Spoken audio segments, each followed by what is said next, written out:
Hello, this is Techman88, and I just wanted to show a concept I thought of to harvest a lot of terracotta in a mesa biome. So this is Comet107's TNT tunnel bore, and he's updated it to 1.13, so that's the reason I'm trying it. And yeah, you can basically see everything about it right here. So basically, you'd build this water stream down here, and it would carry all the items to somewhere. And then this machine, you would run it along once and then probably move it up. I don't think you can make a two-way flying machine that does this very easily. So yeah, you'd have to rebuild it a bit higher, and then you would you would get a lot of items.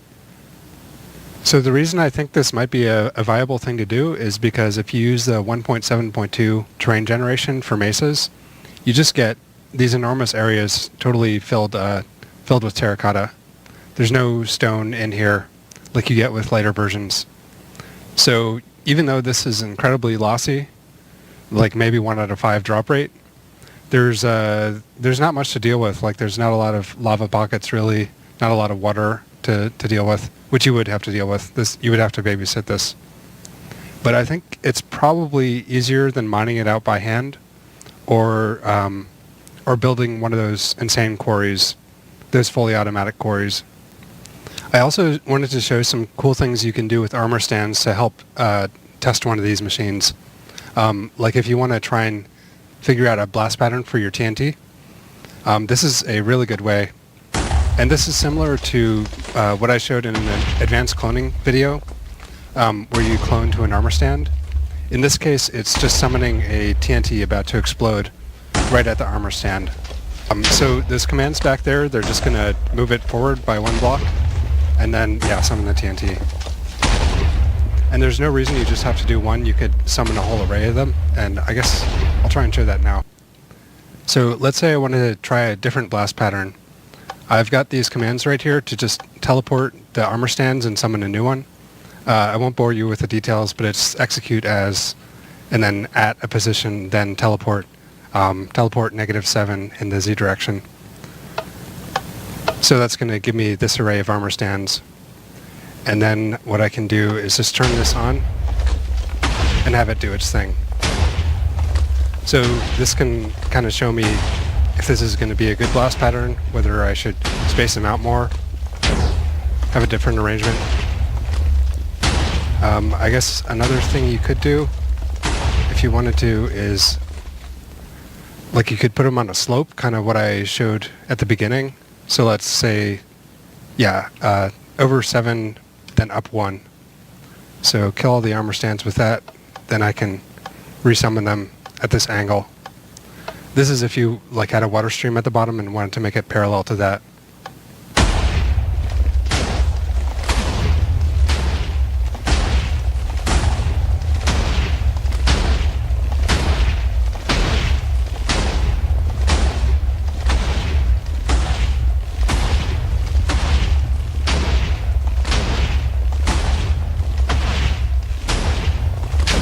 So this looks like a decent arrangement, maybe. You would have to imagine that the area below it is already cut out, so I can actually show that as well.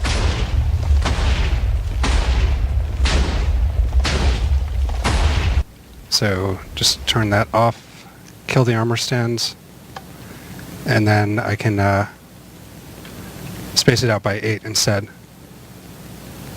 And I'm just going to move it up 4 blocks. Just run that now.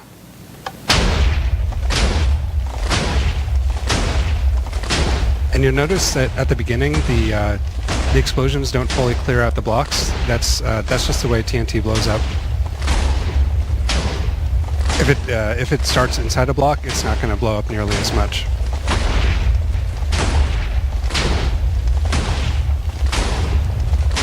And the Optifine just looks really cool, the dynamic lighting with the TNT. So I'm trying this again, spaced out another 5 in the Y direction, and I'm going to try that now. And I also adjusted the fuse just so you could see the dynamic lighting. And you would definitely want to, you would do these runs with as much gap as you could between them, because building the flying machines, that's going to take a little bit of time. But this might be perfectly fine. There might be some item loss from items landing on a block below, but it might be good. We'd have to do more testing. And you would definitely want to run this for a long time because the TNT explosions are non-deterministic. You can't be guaranteed that some blocks will blow up every time. In fact, there's a very tiny chance that a block won't blow up at all, even if it's like right next to the TNT. But that's exceedingly small. It basically can't happen.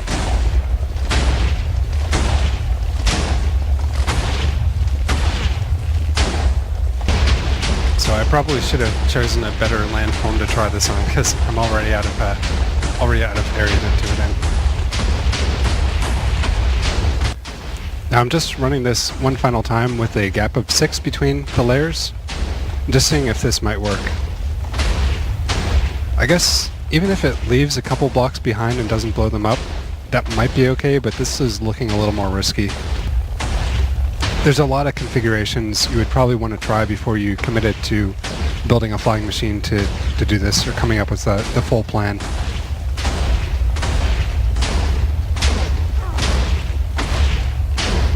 But yeah, this isn't looking too bad, and maybe even if you did have a floater left behind, maybe that's not a big deal.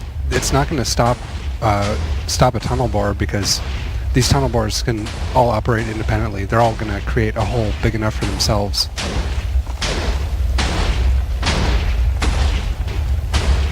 Alright, just running it one last time with a gap of 7, and I'm pretty sure there's going to be floaters at this point. But testing is the only way to know for sure. Almost left a floater. So I guess at most, there might be a couple floaters, which you would probably want to fly up and destroy manually.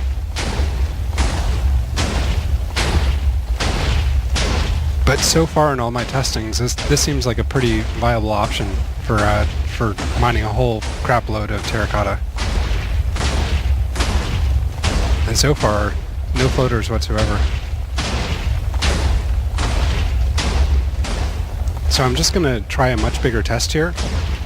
This is going to be 8 armor stands, I think. And then, just a bigger, wider area.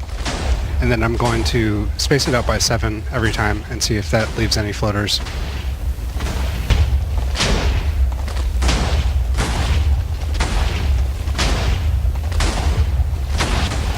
Oh, and while I'm doing this, I'll just talk about what maybe you could do. Like maybe you could use one of these tunnel bores to just build the initial space where you build your water streams.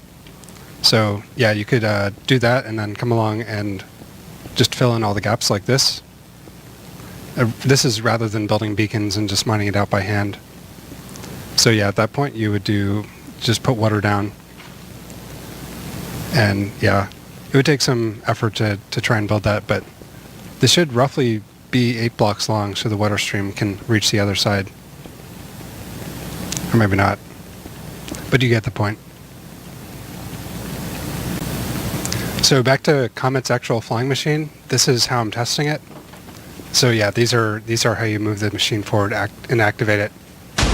So after it does the TNT, this is really nice to do if you're testing one of these things, is just teleport all the items to yourself.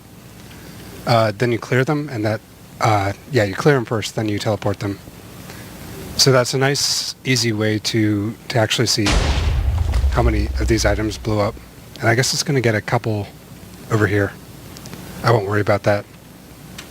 So yeah, that gets me about a stack from one explosion. And this is only about 57 wide. So the rates are definitely not good. I'm assuming about a 6 high area. So I don't know, maybe it might even be as low as 1/6 of the items that you actually get.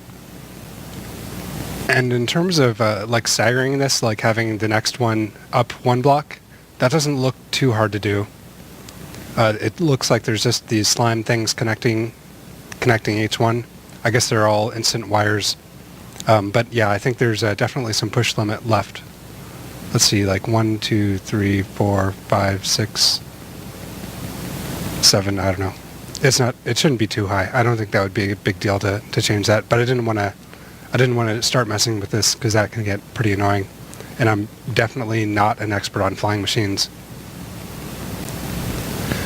One significant loss of items on this is actually from the TNT all exploding at the same time. So like a TNT here and a TNT here, they both explode exactly at the same time, and the second explosion is gonna kill the entities from the first explosion. So that could be like a 20, maybe 30% loss, I estimate. So the way it works right now is that it uses an instant wire, actually 2 instant wires. So one instant wire creates the TNT, or dupes the TNT, and then the second instant wire pushes it forward. So the way I thought to improve that is to just not use instant wire for these. Just use like maybe a more traditional flying machine sort of thing. So there are 2 instant wires, one here and then the other down here. So maybe there's a way to use observers in that instead of the instant wire, and that would potentially get a bit more item gain without a huge change to the system. Now I've just brought this into carpet mod so you can see it running at a very low tick rate. So what's going to happen is this is going to pull back the first instant wire, the 2-directional instant wire. Then that's going to summon the TNT while it operates this flying machine. So if you remember Ilmango's design, he had a whole lot of stuff in this kind of area, which was much more complicated than just a little flying machine like this. So when this flying machine gets to this point, it's going to push up this second instant wire down here, and that's going to activate the launcher over here. So the TNT is actually there, but it's not displaying. Just I don't know why. So that's going to explode over here. I'll just run that once more. So yeah, operates all this stuff, and there's another one on the other side to operate the same instant wire. So you can operate it from both sides, because this is designed for mining diamonds. It's really not designed for this at all, but it can be applied to this purpose. So I think the optimal way you would have this configured is you'd have a minecart over here, and then you can just like switch from on and off mode if you've seen the other tunnel bores. And then yeah, so it would be operated from one side only, because I think that would make this backside triggering mechanism work better. So yeah, you just have one timing mechanism down here with the flying machine. Then you have 2 wires going down this way. So yeah, the first one triggered would trigger all the TNT dupers, and that would be on a delay between the 2 things. And then yeah, the second one would be on the same delay. So I think that's probably the easiest way to do it. But I'm not an expert on flying machines, and I don't think I would have much luck myself redesigning this for this purpose.